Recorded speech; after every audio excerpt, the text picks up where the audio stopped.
വർഷം 1638. ഷാജഹാൻ തന്റെ സാമ്രാജ്യ തലസ്ഥാനം ആഗ്രയിൽ നിന്നും ഡൽഹിയിലേക്ക് മാറ്റാൻ തീരുമാനിച്ചു. ഷാജഹാനാബാദ് എന്നു പേരിട്ട തലസ്ഥാനത്ത് അദ്ദേഹം അജയ്യമായൊരു കോട്ടയും ഈ കാലത്ത് പണികഴിപ്പിക്കാൻ തീരുമാനിച്ചു, തന്റെ രാജകീയ കുടുംബത്തിന് താമസിക്കാനും ഭരണം നടത്താനും.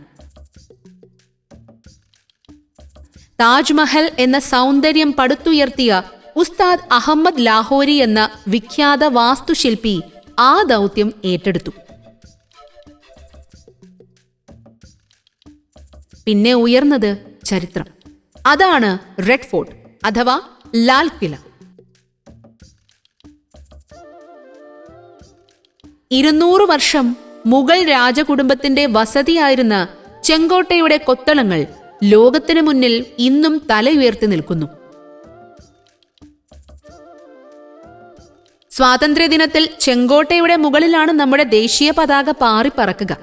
അധികാര കഥകളും ചരിത്രവും ശില്പഭംഗിയും ഇടകലർന്ന കോട്ടയുടെ ഉൾക്കാഴ്ചകളിലേക്ക് നമുക്കൊന്ന് നടക്കാം. ലാൽ കിലയിലേക്ക് മെട്രോ സർവീസ് ഉണ്ട്. മെട്രോ ഇറങ്ങിയാൽ കാതടപ്പിക്കുന്ന ഹോണടി കേൾക്കാം. അത് പഴയ ഡൽഹിയുടെ വരവേൽപ്പായി കരുതിയാൽ മതി.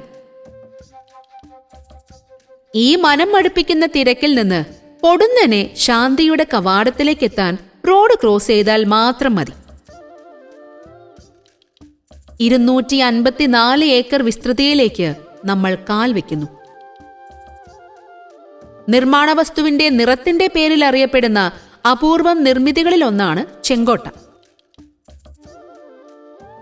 ചുവന്ന കല്ലുകളാണ് കോട്ടയുടേത്.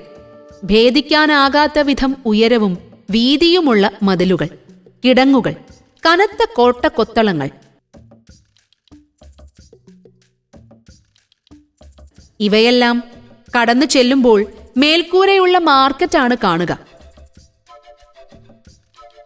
ചാത്ത ചൌക്ക് എന്ന ഈ പഴയ മാർക്കറ്റിൽ 2 നിലകളിലായി കച്ചവടം നടന്നിരുന്നു. മുഗൾ വാസ്തുനിർമ്മാണ ശൈലിയുടെ മനോഹാരിത എങ്ങും കാണാനാകും. പിന്നീട് നൗബത്ത് ഖാന, സംഗീതം പൊഴിക്കുന്ന ചതുര നിർമ്മിതി. വെള്ള നിറമുള്ള ആ കെട്ടിടത്തിൽ നിന്നാണ് ഡ്രം പ്രകടനങ്ങൾ നടത്തുക. ഇതിനുള്ളിലൂടെ നടന്ന് സുന്ദരമായി പരിപാലിക്കപ്പെടുന്ന പുൽമൈതാനങ്ങൾ താണ്ടി ചെല്ലുന്നത് ദിവാനെ ആം മന്ദിരത്തിലേക്ക്. പബ്ലിക് ഹാൾ എന്ന് വേണമെങ്കിൽ പറയാവുന്ന മന്ദിരമാണിത്. ചുവന്ന ഇരട്ട തൂണുകളിൽ പടുത്തുയർത്തിയ ദിവാനെ ആമിലാണ് ഷാജഹാന്റെ മാർബിൾ സിംഹാസനമുള്ളത്. ചക്രവർത്തി തന്റെ പ്രധാനമന്ത്രിമാരെയും മറ്റും കാണുന്നത് ഇവിടെ വച്ചാണ്. കൊതിപ്പിക്കുന്ന അഴകാണ് മേൽക്കൂരയ്ക്ക് പോലും.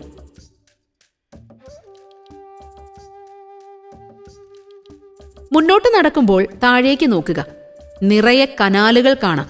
മുഗൾ രീതിയാണത്. നഹരെ ബിഹിഷ്ട് അഥവാ സ്വർഗീയ അരുവികൾ എന്നാണ് ഈ കനാൽ സിസ്റ്റത്തിന് നൽകുന്ന പേര്.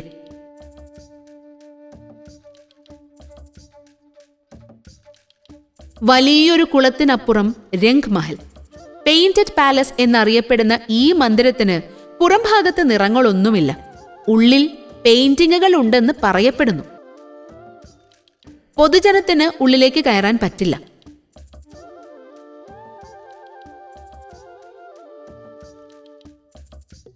ഇടതുവശത്ത് ദിവാനെ ഖാസ്, കുടുംബത്തിന്റെ സ്വകാര്യ ഇടം എന്നു പറയാം.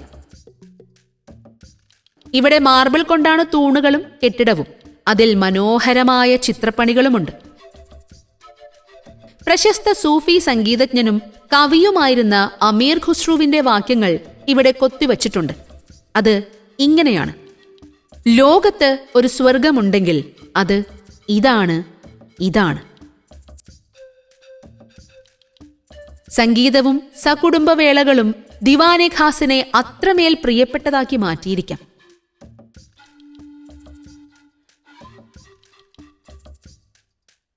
മുംതാസ് മഹലും ഒരു സാധാരണ ഒറ്റനില സൗധമാണ്. രാജ്ഞിയുടെ വസതിയായിരുന്ന ഇത് ബ്രിട്ടീഷുകാരുടെ കാലത്ത് തടവറയായിരുന്നു.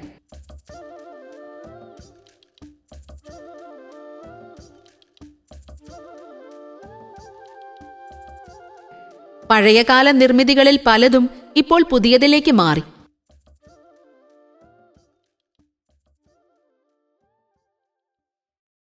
നേതാജി സുഭാഷ് ചന്ദ്രബോസിന്റെ മ്യൂസിയമാണ് ഇതിൽ പ്രധാനം.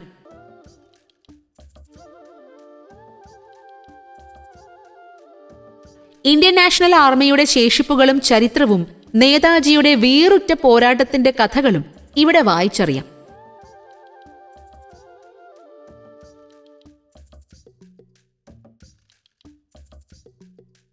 ജാലിയൻ വാലാബാഗ് കൂട്ടക്കൊലയുടെ സ്മാരകവും മികച്ച രീതിയിൽ ഒരുക്കിയിട്ടുണ്ട്.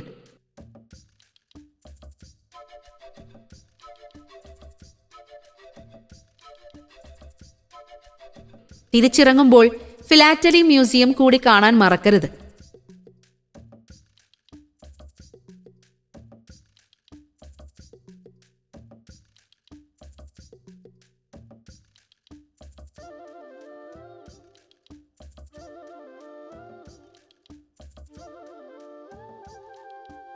വീണ്ടും ഡൽഹിയുടെ തെരുവുകളിലേക്കിറങ്ങുമ്പോൾ നമ്മൾ ജനാധിപത്യത്തോട് നന്ദി പറയും.